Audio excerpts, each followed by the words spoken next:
जब मैं स्वयं अपने पुत्र की दिव्यता नहीं पहचान सकी, तो देवराज इंद्र और अन्य देवताओं को उसका परिचय कैसे प्राप्त होगा? सर्वथा उचित है आपका कथन देवी, क्योंकि अपने इस रूप में अभी गजानन को स्वयं अपने वास्तविक रूप का परिचय नहीं है, क्योंकि अभी उनकी कुंडलिनी जागृत नहीं हुई है। कुंडलिनी जागृत होते ही उन्हें स्वयं ज्ञात हो जाएगा कि वो परब्रह्म स्वरूप ही है। तब उन्हें अपने जन्म का प्रयोजन भी ज्ञात हो जाएगा। एक बार वो अपनी मानवीय एवं शारीरिक सीमाओं को भेद देगा, एक बार उसे स्वज्ञान हो जाएगा तो वो अपने मूल रूप में आ जाएगा, सर्वोच्च ईश्वर के स्थान पर स्थापित होगा। इसका अर्थ तो यह है स्वामी कि मैंने व्यर्थ ही देवराज इंद्र को चुनौती दी। एक दिन ऐसा आएगा जब स्वयं मेरा पुत्र गजानन देवराज इंद्र को अपना वास्तविक परिचय देगा। माँ, पिताश्री। गजानन तो परब्रह्म ही हैं, जिन्होंने एक बालक के रूप में अवतार लिया है। कुंडलिनी जागृत होते ही उन्हें स्वयं ज्ञात हो जाएगा कि वो परब्रह्म स्वरूप ही है।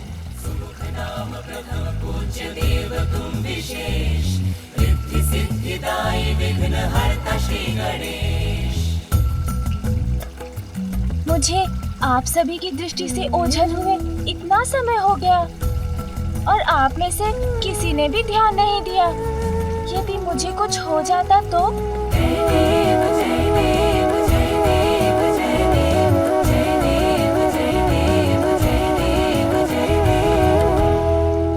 वो तो अच्छा था कि उन गंजी के पास इतने सारे फल थे, अन्यथा भूख के कारण मेरी अवस्था बहुत विकट हो जाती। किंतु माँ, मुझे अभी भी बहुत भूख लगी है। चलो पुत्र, भीतर चलो, मैं तुम्हें और दुग्ध देती। नहीं माँ, अब दुग्ध नहीं, अब मुझे भोजन चाहिए, जैसा भैया को प्राप्त होता है वैसा भोजन। अरे, हमारे पुत्र गजानन को अभी तक भोजन प्राप्त नहीं हुआ? नहीं मामा जी। देवी पार्वती, ये तो सर्वथा अनुचित। उसे अवश्य भोजन मिलना चाहिए। किंतु भ्राता श्री हरि नारायण, मैं उसे अभी अन्न कैसे दे सकती हूँ? उसका अन्नप्राशन। प्रिय, स्वयं अन्नपूर्णा है आप, गजानन की माता है, इसलिए आपको स्वयं गजानन का अन्नप्राशन करवाना चाहिए। आहा, मेरा अन्नप्राशन! इससे शुभ भला और क्या हो सकता है। देवी लक्ष्मी, देवी सरस्वती एवं ब्रह्मदेव और विष्णुदेव की उपस्थिति में यदि आपके हाथों से गजानन का अन्नप्राशन किसी भी दिव्य उत्सव से किसी भी रूप में कम नहीं है। उचित है नाथ, मैं स्वयं अपने पुत्र गजानन का अन्नप्राशन करूंगी और अन्नप्राशन के बाद उसकी कुंडलिनी जागृत करने के लिए उसकी शिक्षा प्रारंभ करूंगी।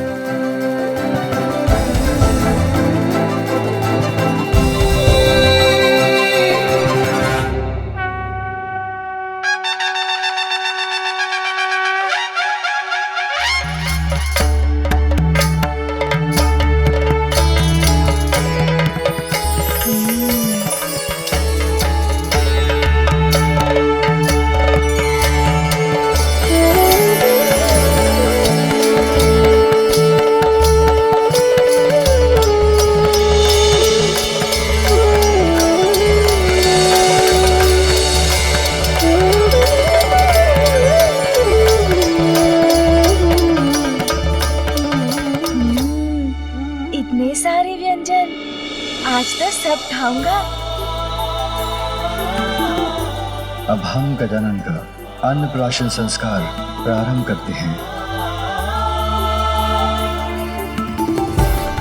सर्वप्रथम इस परिवार के सबसे बड़े सदस्य, हम सभी के आदरणीय गजानन के नाना महाराज हिमवान उसको भोजन का प्रथम निवाला देंगे।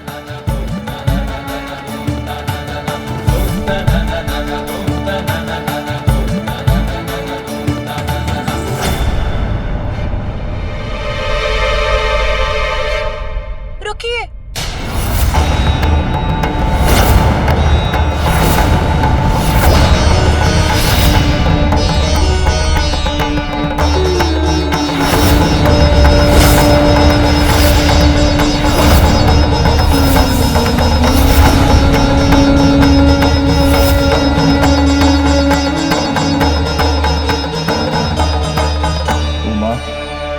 क्या हुआ? गजानन का अन्नप्राशन प्रारंभ होने के पूर्व ही तुमने उसे रोक दिया। स्वामी, 56 भोग व्यंजनों से सज्जित है ये थाल, किंतु इसे देखकर पूर्णता का आभास नहीं हो रहा है मुझे। कुछ तो अवश्य अभी भी शेष है। मैं कुछ नहीं बोलूंगी, किंतु शेष है? अब क्या शेष है पुत्री? अब तो बस गजानन का अन्नप्राशन ही शेष है। कुछ शेष नहीं माँ मेरे उदर में, बस मेरे द्वारा इन स्वादिष्ट व्यंजनों का भोग लगाना ही शेष है। विलंब के लिए मैं क्षमा प्रार्थी हूँ, किंतु जो उचित है उसी का होना अनिवार्य है। मेरे पुत्र के अन्नप्राशन का प्रथम आहार ये 56 व्यंजन नहीं, कुछ और हो। कुछ और होगा? क्योंकि जो विशेष है अभी वही शेष है। आप सभी अपना स्थान ग्रहण कीजिए, तनिक प्रतीक्षा कीजिए, मैं अभी वो विशेष व्यंजन लेकर आती हूँ।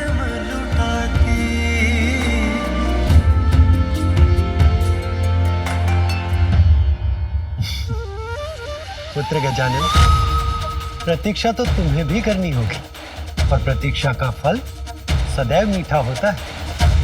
तुम्हारी माता तुम्हारे लिए कुछ विशेष व्यंजन लाने गई। हाँ मामा जी, कठिन तो है, किंतु मैं प्रतीक्षा कर लूंगा। सुना भैया, माँ मेरे लिए कुछ विशेष लेकर आ रही है। महाकाय बुद्धि के नरेश, सिद्धि सिद्धिदायी विघ्न हरता श्री गणेश। सुख नाम प्रथम पूज्य देव तुम विशेष, रिद्धि सिद्धिदायी विघ्न हरता श्री गणेश। पार्वती माता भी आज गई जान, पुत्र उनका दुख विशेष महान। बालक हो ऐसा जब असाधारण, अन्नप्राशन उसका हो क्यों साधारण। व्यंजन विशेष कोई माँ कर निर्मित, बालक उत्सुक सोच सोच के हर्षित। व्यंजन का थाल सबका खींचे है ध्यान, उसमें क्या लाई माता किसको है ज्ञान। महाकाय बुद्धि के नरेश, रिद्धि सिद्धिदायी विघ्न हरता श्री गणेश।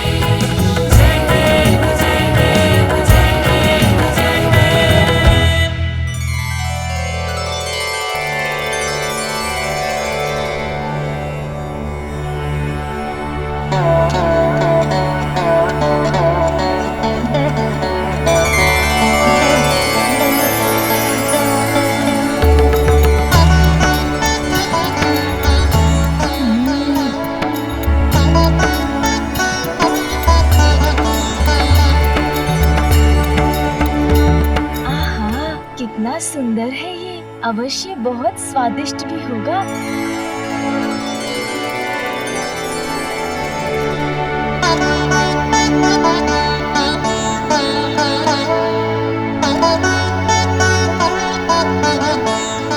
मैं कुछ नहीं बोलूंगी, किंतु पुत्री ये क्या व्यंजन है और इसमें क्या विशेष है? आटे से बना हुआ साधारण मिष्ठान ही तो प्रतीत हो रहा है ये। नहीं नानी जी, ऐसा मत बोलिए, माँ ने मेरे लिए बनाया है तो असाधारण ही होगा ये मिष्ठान, है ना माँ? वैसे इसको बोलते क्या है माँ? मोदक। मोदक? जय गणेश जय गणेश जय गणेश देवा। जय गणेश जय गणेश देवा। जय गणेश जय गणेश जय गणेश देवा। जो अपनी विशेषता से सबको मोद अर्थात आनंद प्रदान करेगा। पुत्र, माता उचित कहती है, दिखाई देने में तो साधारण ही है ये, किंतु उचित तो तुम्हारा भी कथन है पुत्र, क्योंकि ये मोदक भीतर से अत्यंत असाधारण है। मैं कुछ नहीं बोलूंगी, किंतु समझ नहीं आया, भीतर से असाधारण? जैसे तुम हो, जैसा मैं तुम्हें बनाना चाहती हूँ। वैसा ही है ये मोदक। आप मुझे मोदक जैसा बनाना चाहती हैं माँ, किंतु उसे खाए बिना, उसके स्वाद को जाने बिना मैं उसके समान कैसे बन सकता हूँ?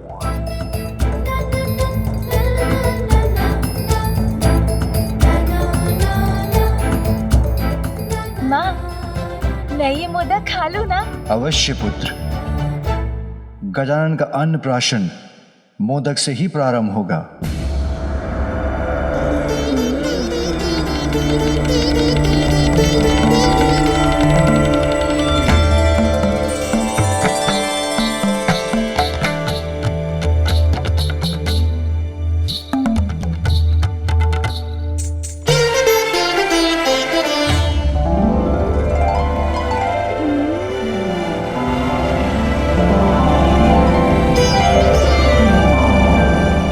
आहा, सत्य कहा था माँ आपने। जितना भीतर जाओ, इसका असाधारण स्वाद तो बढ़ता ही जाता है। इतनी मिठास, ऐसा स्वाद छिपा है इसके भीतर, जिसका अनुमान इसे देखकर नहीं लगाया जा सकता। हाँ पुत्र, जैसे मोदक को देखकर कोई नहीं जान सकता कि उसमें कितनी मिठास है, वैसे ही हम सबके भीतर परमात्मा रूपी सुंदर सत्य का वास है।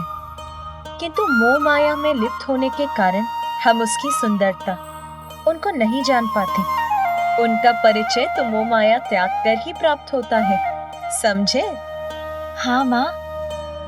माँ, आप गजानन की नानी हैं, इसीलिए अब आप गजानन को मोदक खिलाइए।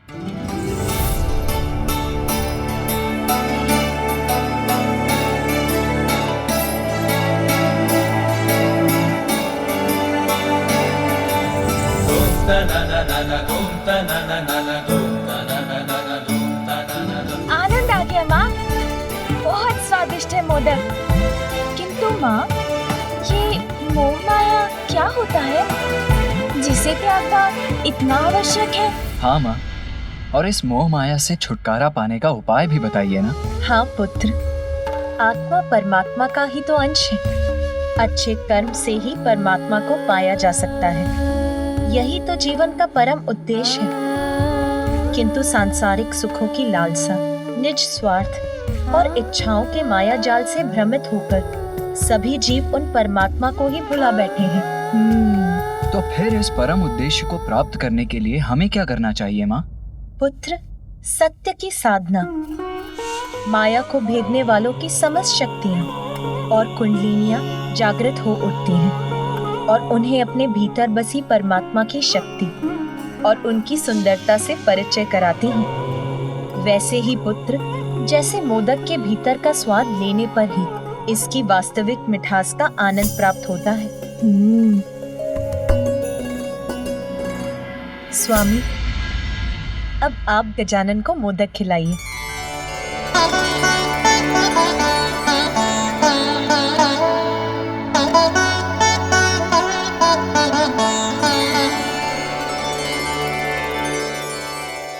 पुत्र, अनेकों मिथ्या आकर्षण है संसार में, जो पल पल पर प्रस्तुत होकर हमें भ्रमित करते हैं। स्वादिष्ट भोजन, मन भावन सुगंध, प्रिय शब्द, सुंदर दृश्य, कोमल स्पर्श, अर्थात पांचों इंद्रियाएं इच्छाओं का रूप लेती हैं और इच्छाएं इच्छा विकारों को जन्म देकर हमें भटकाती हैं। उन्हें वश में रखकर ही अंतर की गहराई में छिपी अपने विशेषताओं को सुंदरतम रूप में प्राप्त किया जा सकता है, अर्थात अपने भीतर बसे परमात्मा का परिचय प्राप्त किया जा सकता है।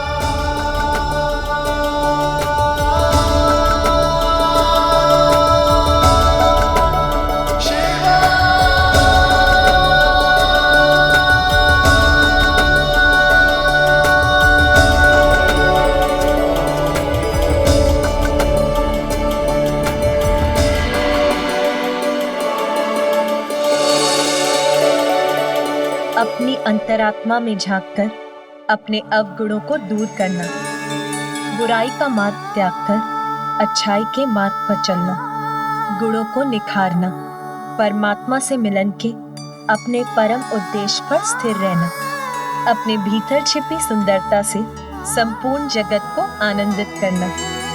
जीवन के इसी परम ज्ञान का प्रतीक है ये मोदक।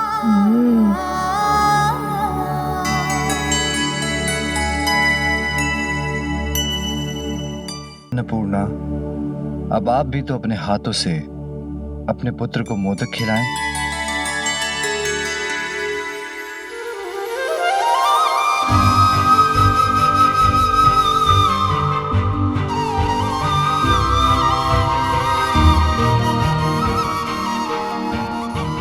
लो पुत्र।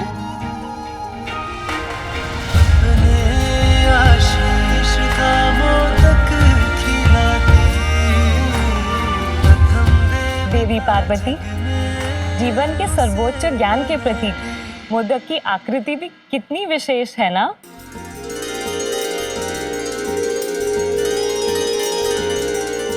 हाँ देवी लक्ष्मी, मोदक का आकार तो महाशून्य के ही समान है।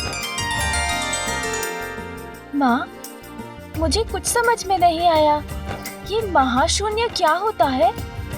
महाशून्य तो अनंत है, अपने आप में ही संपूर्ण है। समस्त जगत और सभी जीवों का जीवन उसी से उत्पन्न होता है और उसी में समाता है। अर्थात ये तो प्रणव मंत्र ओमकार का ही प्रतीक है। इसीलिए पुत्र, जो मोदक के वास्तविक अर्थ को जान जाता है, वो संसार के दुख सुख से परे रहता है। सांसारिक माया जाल से भ्रमित न होकर परमात्मा से स्वयं को जोड़कर पूर्णता को प्राप्त करता है ना माँ?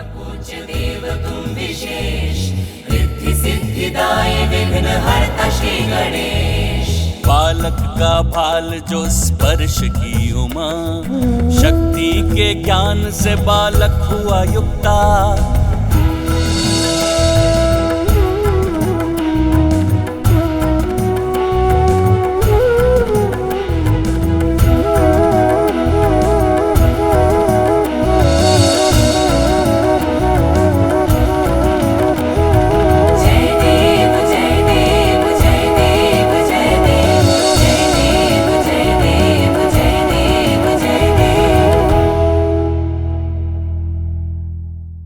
अरे अरे पुत्र, ये लीजिए भैया।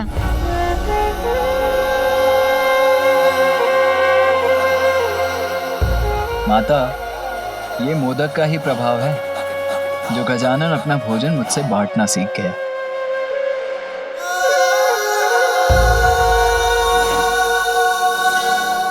माँ, मैं समझ गया हूँ।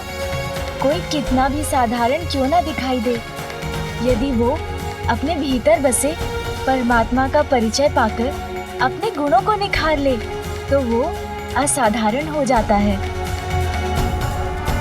आपके द्वारा बनाए इस विशेष मोदक से संपूर्ण संसार यही सीख प्राप्त करेगा और आज से मोदक सदैव मुझे अत्यंत प्रिय होगा। पुत्र गजानन, अब तुम्हारा अन्नप्राशन पूर्ण हुआ। अब तुम मन भरकर भोजन कर सकते हो।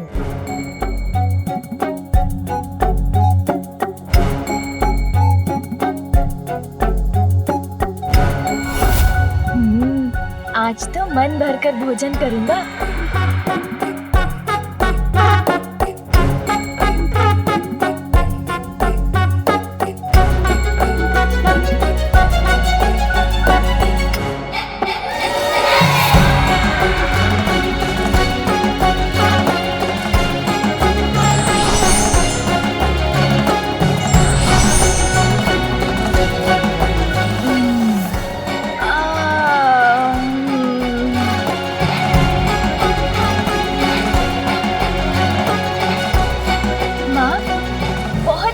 भोजन था, आनंद आ गया और मेरा उदर भी भर गया। आपकी अनुमति हो तो मैं निद्रा करने जाऊं? हाँ पुत्र, अपनी नानी माँ के साथ जाकर थोड़ा विश्राम कर लो।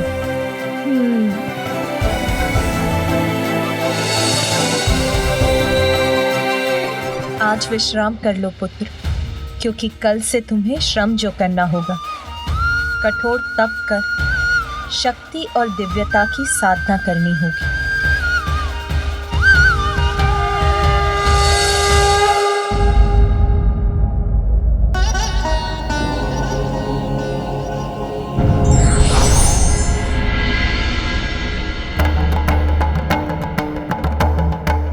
राजेंद्र। प्रणाम महादेव। क्या है आपकी चिंता का कारण? दक्षिण क्षेत्र में पुनः असुरों का आतंक छाया प्रभु। हम देवताओं के धर्म की रक्षा करने के लिए एक बार पुनः हमें देव सेनापति कार्तिकेय की आवश्यकता है।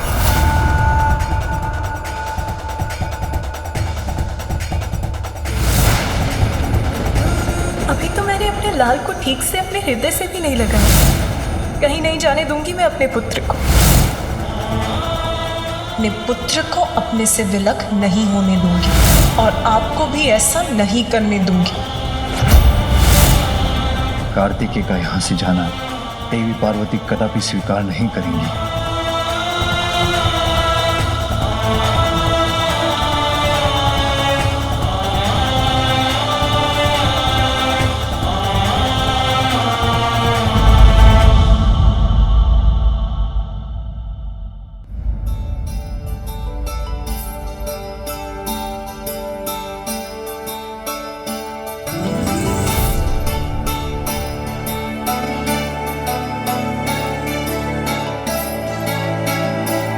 गजानन,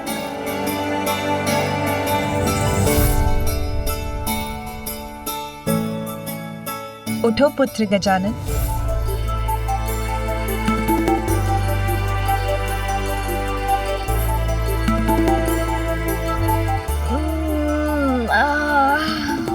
माँ, भोर हो गई। अरे वाह, अब तो मेरा अन्नप्राशन हो गया है। अब तो मैं कुछ भी खा सकता हूँ ना माँ?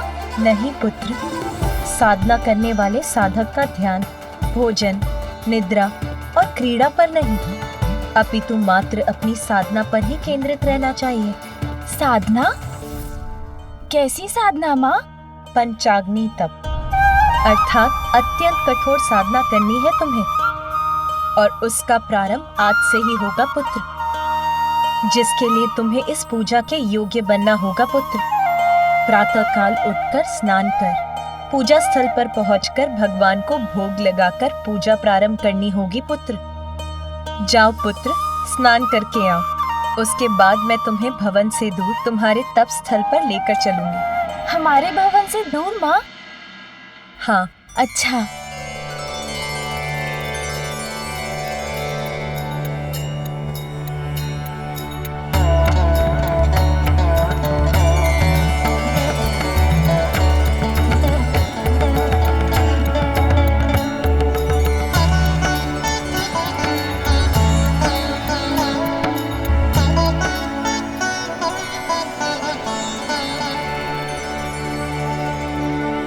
माता, मार्ग तो समाप्त हो गया। तपोस्थली कहाँ है? पुत्र, वो रही तुम्हारी तपोस्थली।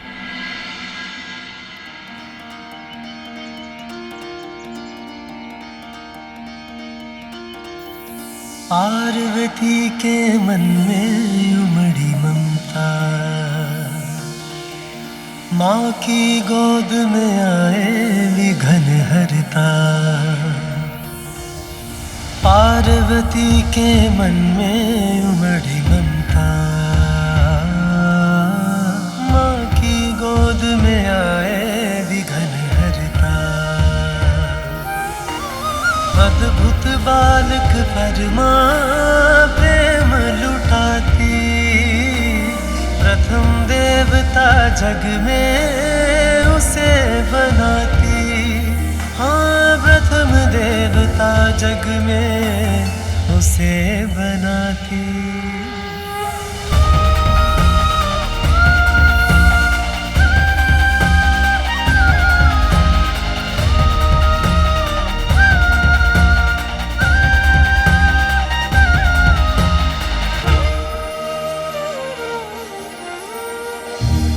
माँ, हम तप के लिए भवन से इतनी दूर इस निर्जन वन में क्यों आए हैं? इसीलिए पुत्र, क्योंकि इस निर्जन और शांत स्थल पर तुम्हारा ध्यान नहीं बटेगा और तुम अपने तप पर स्थिर रहोगे।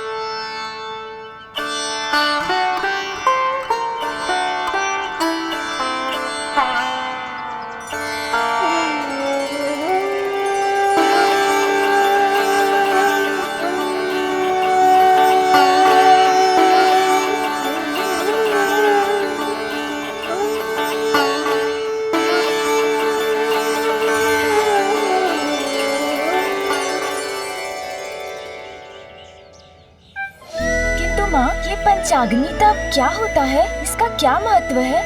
पुत्र, हमारे शरीर में 7 चक्र होते हैं।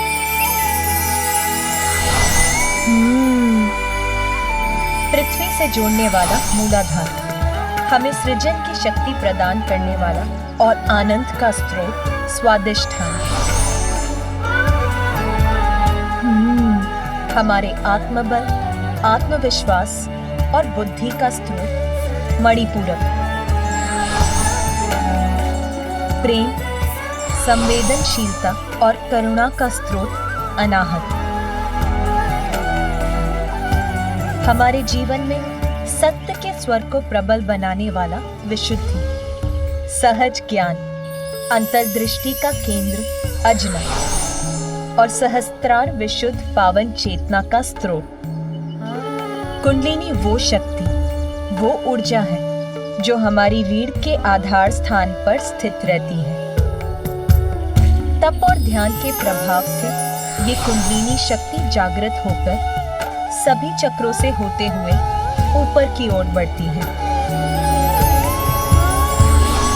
और जब वो हमारे शीश, हमारे मस्तक में प्रवेश करती है तो हमें परम ज्ञान की प्राप्ति होती है। अपनी इस शक्ति को जानने के लिए हमें इन सभी चक्रों को शुद्ध करने की आवश्यकता है। पंचाग्नि तप से जागृत अग्नि तुम्हारा शुद्धिकरण करेगी पुत्र।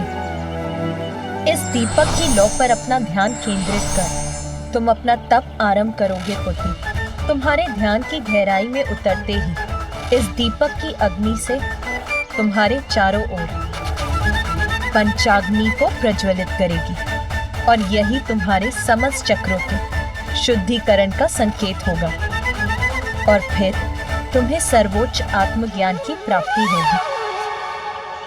अब भोग लगाकर तुम्हें अपने तप का शुभारंभ करना चाहिए पुत्र। हाँ माँ।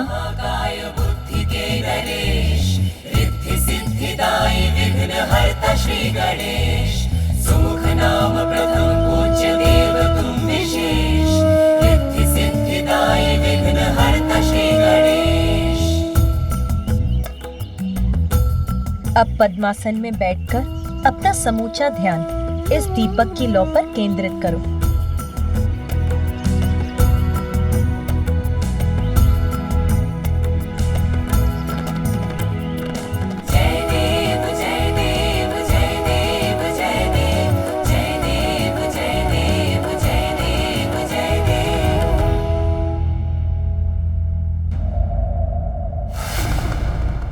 देवराज, आपको भी ज्ञात है कि अपने उत्तरदायित्वों से मुख मोड़ने का स्वभाव नहीं है मेरा, किंतु मेरा अनुज गजानन असुरक्षित है। उसे सुरक्षा प्रदान करने हेतु इस समय मेरा यहाँ कैलाश में उपस्थित रहना भी अत्यंत आवश्यक है। कुमार कार्तिकेय, ये कैलाश है, यहाँ स्वयं महादेव वास करते हैं, अर्थात गजानन सुरक्षित है। यदि कोई असुरक्षित है तो वो हम देवता हैं। हम देवताओं के सर पर संकट के मेघ छाएं। आज धर्म की ज्योति भी संकट में है और उसकी रक्षा करना आपका धर्म है। देवराज,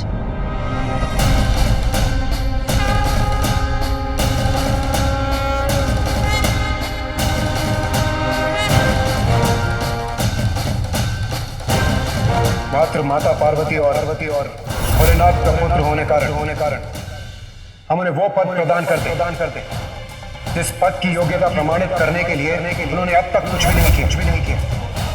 देवत्व प्राप्त करने का एकमात्र कारण योग्यता प्रमाणित करने वाला कर्म होना चाहिए, जन्म नहीं।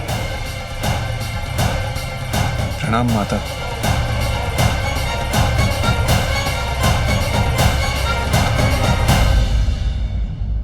पूर्व में भी मैंने आपसे कहा था कि आपकी रक्षा, देवताओं की सहायता, सृष्टि के संकटों को दूर करना मात्र यही नहीं मेरे पुत्र कार्तिकेय का धर्म। उसका दायित्व अपने परिवार के प्रति अपने दायित्व का निर्वाह करने के लिए इस समय मेरे पुत्र का यहाँ रहना अनिवार्य है।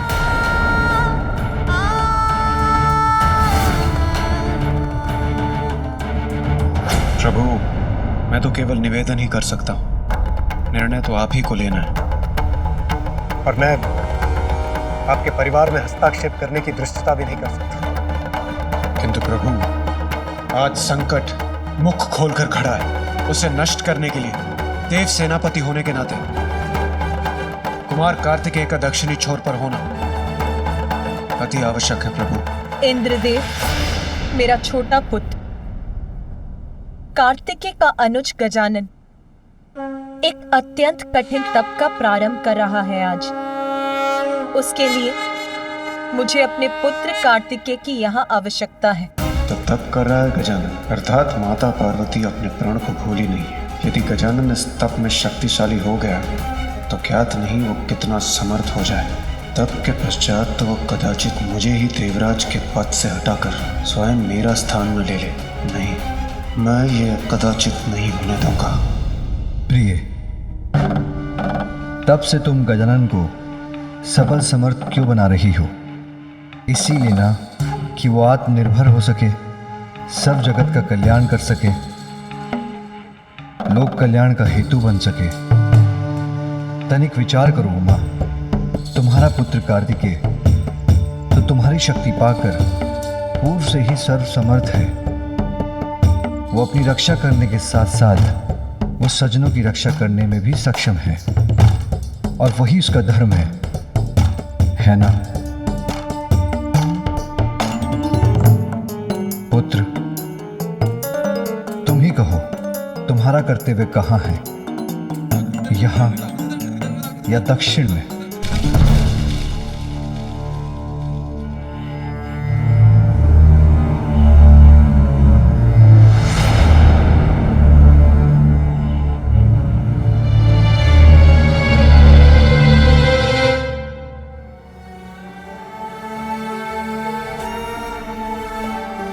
आप उदास मत होइए माता।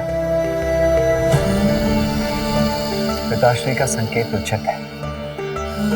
आप यहाँ गजानन की सुरक्षा का ध्यान रखें और मैं वहाँ दक्षिण में अपने दायित्व का निर्वहन करूँगा।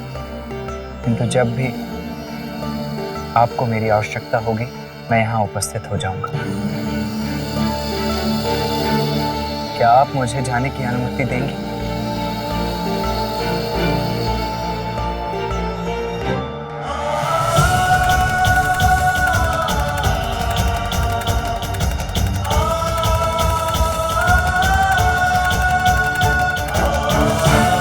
माता, क्या आप गजानन को मेरे प्रस्थान की सूचना दे देंगे? वहां जाकर उसके तप में कोई व्यवधान नहीं डालना चाहता।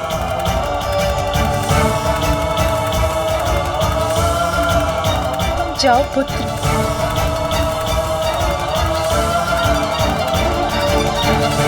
कर्तव्य के आगे अपने स्नेह का बलिदान देने का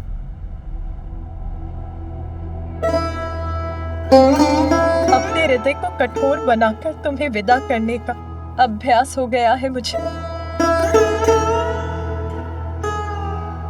और आप भी सुन लीजिए इंद्रदेव, यदि मेरा पुत्र गजानन अपने इस तप में सफल हुआ तो उसे कभी किसी की सहायता की आवश्यकता नहीं होगी। वो भी सर्व समर्थ होकर अपने ही नहीं, संसार की सभी बड़ी समस्याओं को सुलझाने में सक्षम हो जाएगा।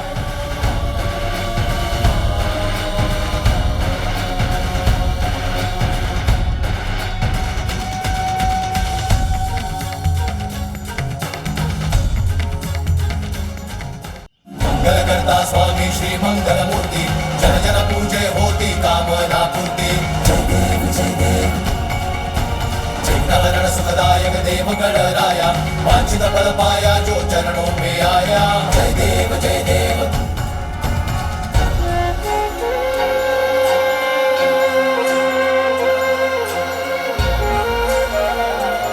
क्या हुआ जया?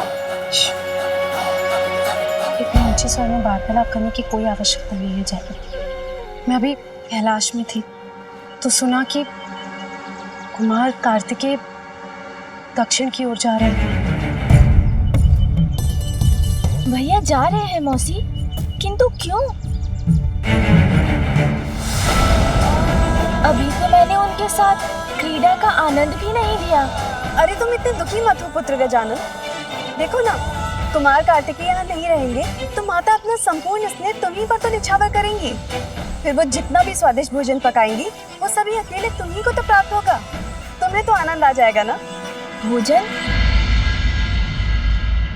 अरे गजानन, तुम खड़े क्यों हो गए? मैं रसोई गृह जा रहा हूँ, अभी लौट आऊंगा। अरे रुको गजानन, गजानन।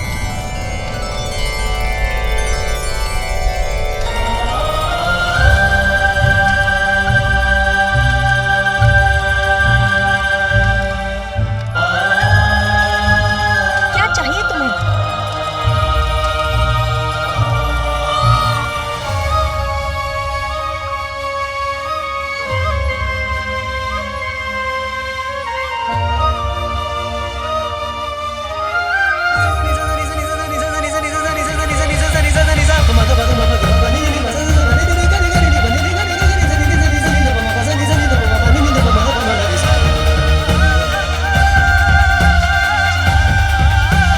मैं कुछ नहीं बोलूंगी, किंतु साधना के मध्य में भूख को मिटाने के लिए अपने भोजन की व्यवस्था करने आया था।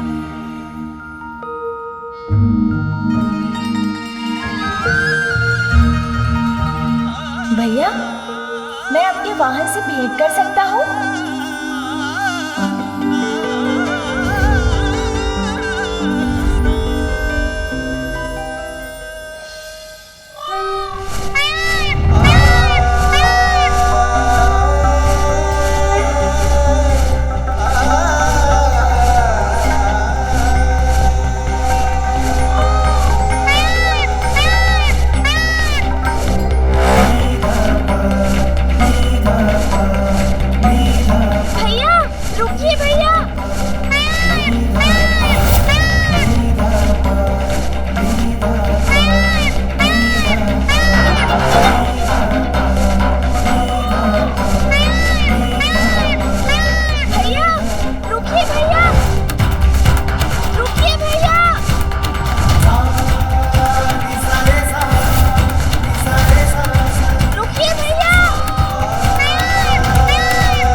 क्या हुआ गजानन?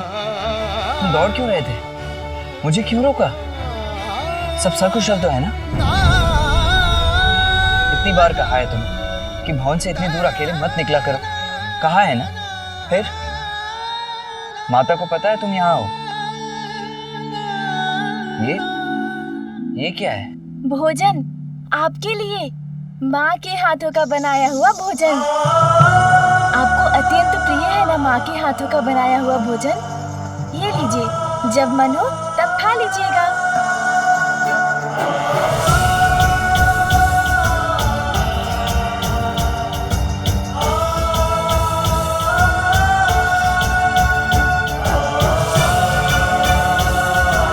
अपना ध्यान रखना गजानन, और माता का भी ध्यान रखना। अपने तप पर ध्यान देना, और हाँ, गणों को तनिक भी कष्ट मत देना। जी भैया। और माँ को बताए बिना भवन से इतनी दूर कभी मत आना। जी भैया। अब मुझे जाना होगा गजानन, और विलंब उचित नहीं है। लाओ ये भोजन दे दो मुझे, दो। अपना ध्यान रखना अनुज। जी भैया।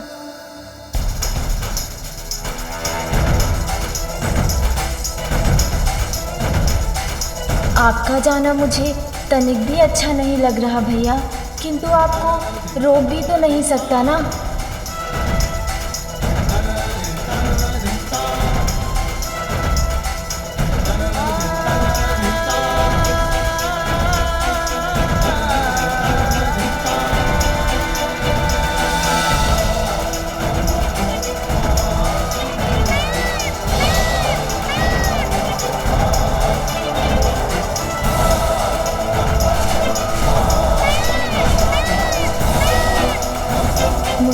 भैया का जाना अभी से नहीं सहा जा रहा है। पता नहीं अब उनसे कब भेंट होगी। किंतु अब मुझे लौट जाना चाहिए। माँ ने कहा था भोग की थाल लगाकर पूजा प्रारंभ करनी है।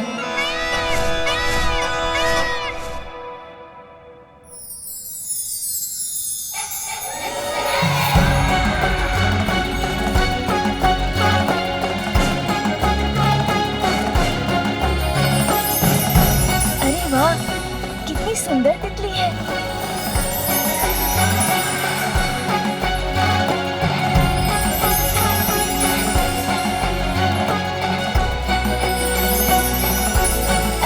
अरे रुको तितली।